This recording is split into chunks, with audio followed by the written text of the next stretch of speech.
اخوي ايش قد سعر هذا التليفون؟ انت مو قاعد احكي وياك؟ هاي وياي؟ انت من يمك ما تقول لي؟ انت شنو صغيرون؟ قلت لك وخر السياره منها صار مرتين اصيح قدام العالم وانت ما توخرت، وخر سيارتك واحترم نفسك، لا هنا قدام العالم، يلا. عم صار هسه راح اطلع السياره، اخوي هذا التليفون لا تبيعه، بس اطلع السياره واجي. اوقف عمو مرخصتك؟ اسمع انا حاكي حكاكين.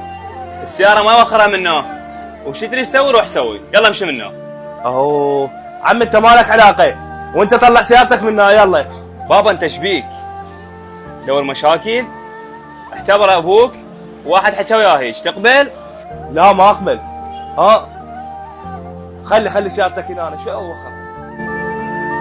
والله اخوي عينك ميزانك، هاي الوادم قدامك بعد انت. والله يا اخوي هذا الجيل شوفه ما يحترم، هسه هو بقد ابنه، المفروض يتعامل وياه معامله طيبه، بس شو تسوي هاي هي.